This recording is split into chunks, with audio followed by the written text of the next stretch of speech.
All right, so in 8.2, we talked about how to multiply and divide rational expressions. And in this lesson, we're going to talk about adding and subtracting. And just like with multiplying and dividing, the adding and subtracting process is just like with regular fractions. So, for example, if I have 3/4 plus 5/4, I need a common denominator. And in this case, I do.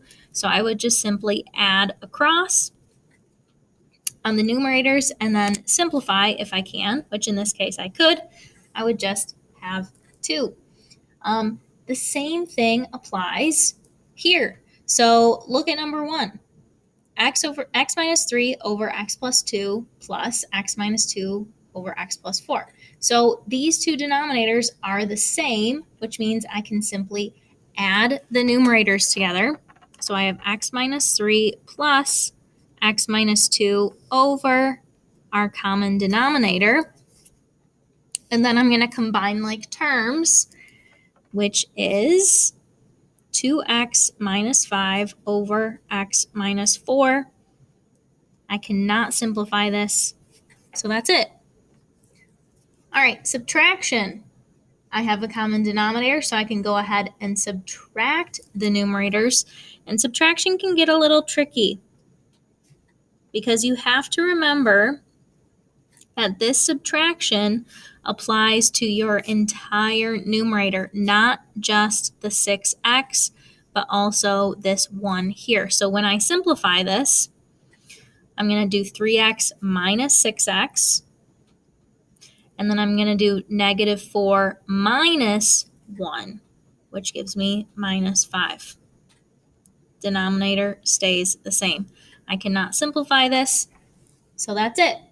Now, we don't always have common denominators to start. So when that is the case, we have to make a common denominator. So for example, let's say I'm doing 1/2 plus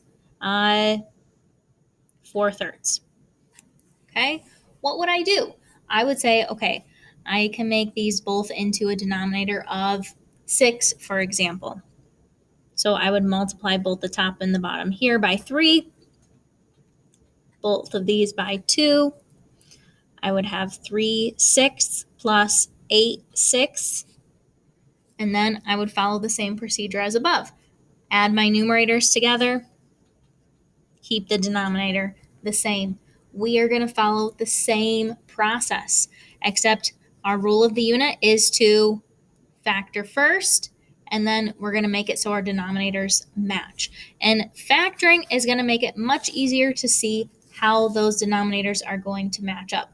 So for example, x over x plus 1 plus x minus 1 over x squared plus 3x plus 2.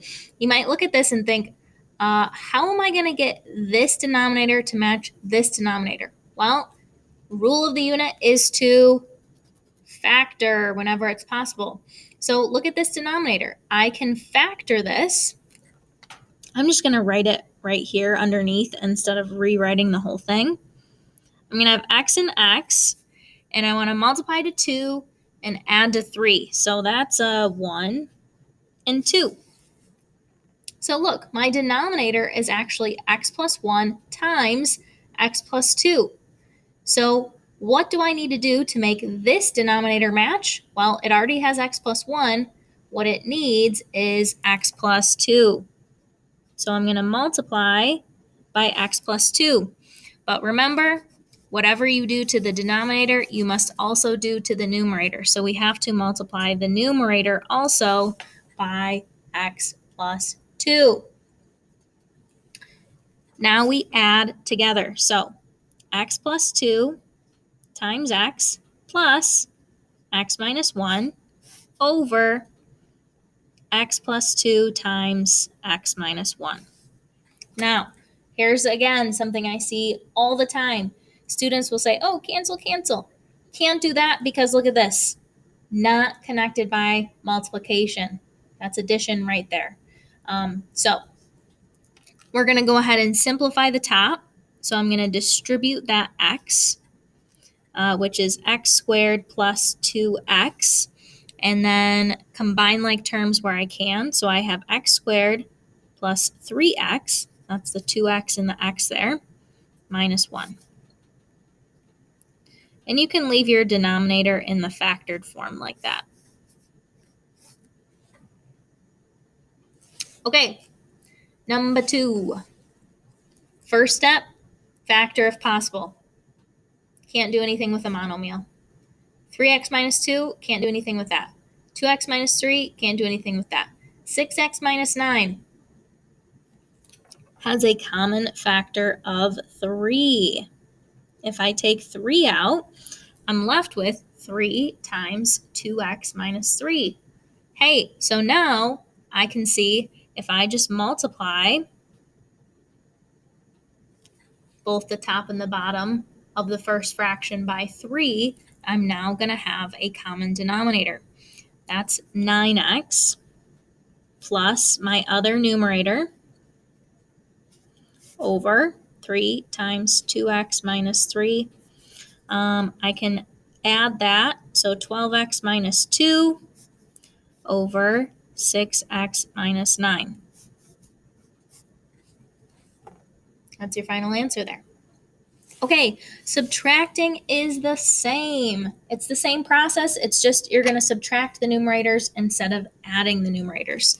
So again, first step is to factor. This is a difference of squares. So in this case, I have an x plus 3. What am I missing? I'm missing the x minus 3.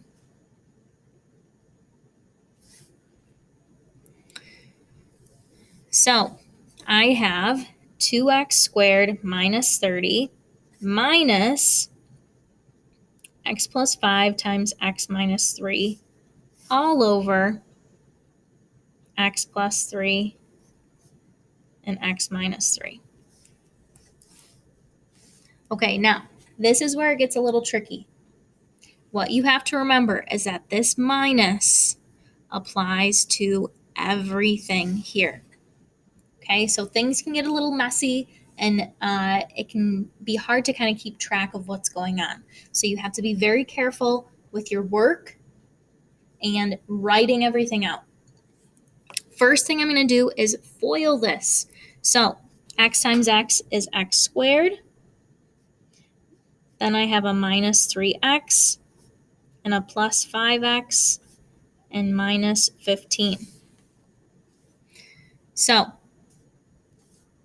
I can combine those together, which give me 2x. So I have 2x squared minus 30 minus, remember, it's minusing this whole thing.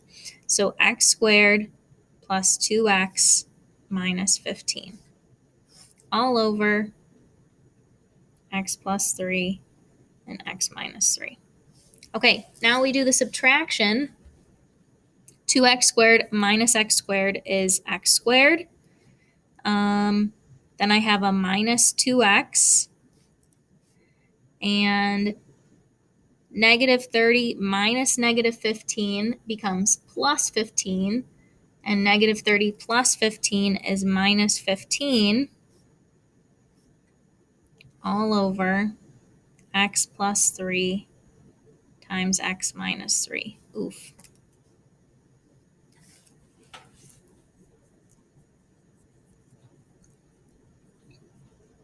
Okay, number 2, and this is the last one. There's nothing I can do to factor any of these. And so the only way to get the common denominator is to basically multiply by the opposite denominator. So I have to multiply the first fraction by 5x minus 2, and I have to multiply the second fraction by 2x plus 5.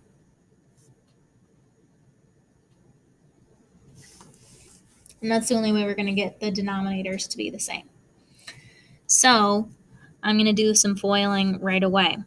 So that gives me 15x squared minus 10x minus 6x plus 4. And then I have minus uh, 2 times 2x plus 5 all over 5x minus 2 times 2x plus 5. This means I'm going to distribute that minus 2x. So that's minus 4x minus 10. And I'm going to combine like terms. So I have 15x squared.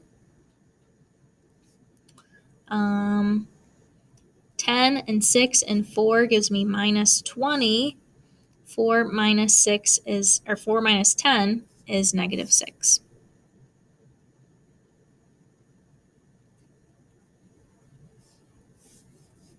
And that's it. Now, these are long problems, lots of steps. We will practice everything next time I see you in class. Just make sure that you have really taken your time to take good notes and are ready to practice next time I see you.